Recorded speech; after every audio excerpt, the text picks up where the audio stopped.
Hai adik-adik, kembali lagi dengan Kak Rina di online class 101. Kali ini kita akan belajar kelas 2 tema 5, subtema 1, pengalamanku di rumah. Di pembelajaran kali ini, pembelajaran 3, kita akan belajar bahasa Indonesia, matematika, dan juga SBDP di halaman 21 sampai dengan 32. Nah, adik-adik untuk melihat video lain bisa klik di kanan atas videonya. Nanti akan ada daftar playlist dan juga pembelajaran lain, tapi sesuai dengan judul ya. Misalnya ini latihan penilaian akhir semester, berarti isinya playlistnya nanti adalah semua latihan ulangan. Nah, kalau mau yang lebih lengkap bisa klik di kolom deskripsi seperti ini. Nanti akan ada daftar playlistnya. Misalnya adik-adik mau lihat kelas 2 semua tema. Pilih ini, klik linknya atau klik biru-birunya. Nanti kita akan masuk ke dalam playlist kelas 2. Misalnya adik-adik mau lihat kelas 2 tema 4, berarti pilih yang ini. Klik linknya atau klik biru-birunya. Nah, nanti di sebelah kanan akan ada daftar pembelajarannya ya. Ini dibuatnya berurutan, jadi adik-adik tinggal cari aja di sini mau lihat pembelajaran dari subtema berapa, pembelajaran berapa, dan juga halaman berapa.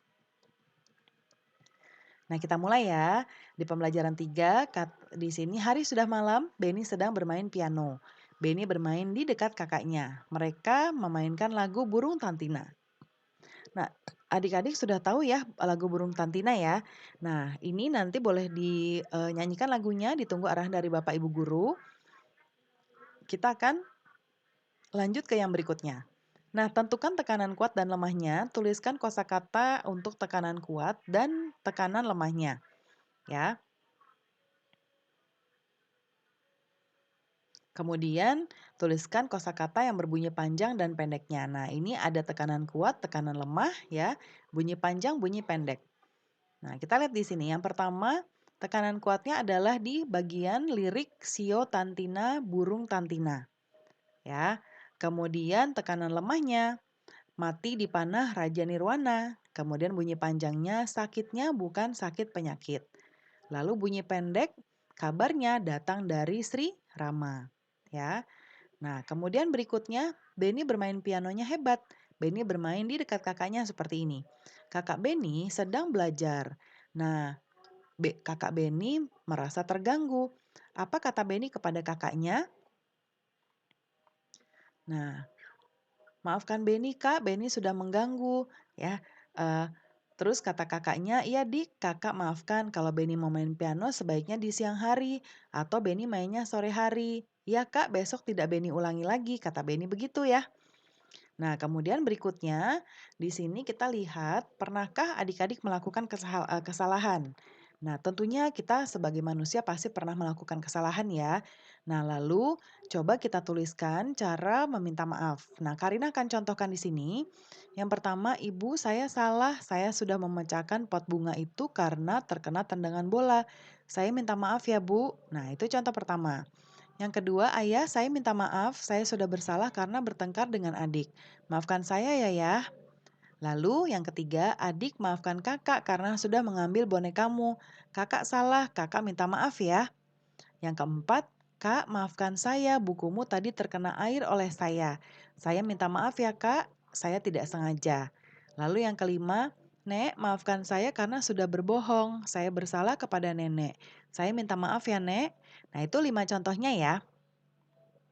Yang berikutnya, lalu Benny membuat PR nih adik-adik. Benny ditugaskan untuk mengukur benda. Bendanya tidak dapat diukur dengan satu penggaris. Nah, Benny mengukur benda yang lebih panjang dari penggaris.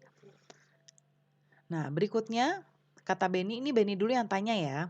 Kak, Benny ingin mengukur piano, tapi pianonya panjang. Alat apa yang dapat digunakan? Lalu jawab kakak, Benny dapat menggunakan penggaris. Benny juga dapat menggunakan meteran. Karena bendanya lebih panjang dari penggaris, maka gunakan meteran. Nah, buatlah pertanyaan sesuai gambar tadi ya. Minta teman adik-adik nanti untuk menjawab. Karina buatkan 2 contohnya. Yang pertama, alat apa yang digunakan untuk mengukur panjang? Ya, jawaban teman nanti adalah penggaris dan meteran. Lalu apabila benda yang diukur sangat panjang, alat apa yang digunakan? Jawabannya adalah meteran. Ya. Nah, sebutkan benda yang diukur panjangnya. Penggaris dapat mengukur panjang benda. Sebutkan alat ukur panjang lainnya. Benny mengukur panjang piano. Benny menggunakan penggaris lebih dari satu kali. Benny juga dapat menggunakan meteran. Ya, nah ini ketika Benny menggunakan penggaris, jadi harus berapa kali ya diukur. Lalu dikalikan nanti satu penggarisnya panjangnya berapa dikali berapa kali dia mengulang.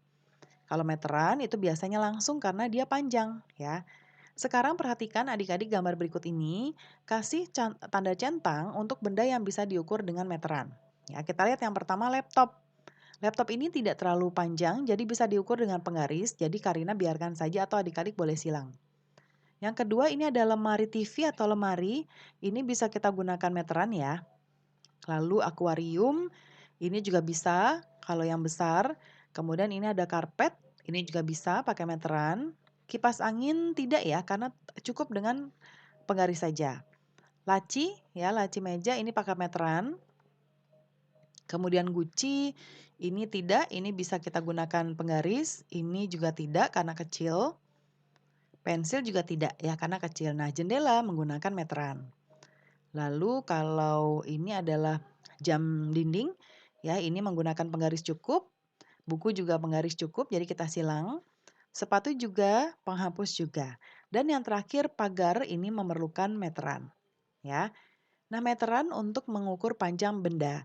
Meteran juga untuk mengukur jarak ya, jarak antara kedua benda. Kita amati percakapan ini ya adik-adik ya. Tanya Benny, Kak, Benny mau bertanya bagaimana cara menggunakan meteran. Ya, tanya tentang apa? Caranya sama dengan menggunakan penggaris. Mulailah dari angka 0, di mana 100 cm sama dengan 1 meter ya. Jadi 100 cm adik-adik sama dengan 1 meter. Ya, nah meter biasanya ditulis M saja. Oh, setiap garis pada meteran sama dengan di penggaris? Iya benar, garis itu yang digunakan untuk mengukur panjang benda. Coba perhatikan, 1 meter sama dengan 100 cm ya. Nah, sekarang adik-adik perhatikan percakapan tadi. Tadi 1 meter sama dengan 100 meter atau kalau dibalik 100 meter, 100 cm sama dengan 1 meter. Sekarang kita coba isi titik-titik berikut ini ya. Nah, titik-titik dan titik-titik merupakan alat ukur untuk mengukur panjang. Nah, tadi alat pengukur panjang ada dua. Yang pertama adalah penggaris, kemudian yang ini meteran. Karina miring jawabannya karena nggak muat ya. Lalu berikutnya 3 meter berapa sentimeter? Kalau 1 cm adalah 100 meter, 3 meter berarti 300. Kemudian 4 meter berarti 400. Kemudian ini kebalikannya, 500 cm berarti kita ambil depannya ya, nolnya dibuang jadinya 5 meter. Yang ini 6 meter. Pembelajaran kita sudah selesai ya adik-adik. Terima kasih sudah menonton sampai akhir. Mohon dimaafkan apabila ada kesalahan dalam perkataan maupun dalam materi yang diberikan. Sampai jumpa di pembelajaran berikutnya.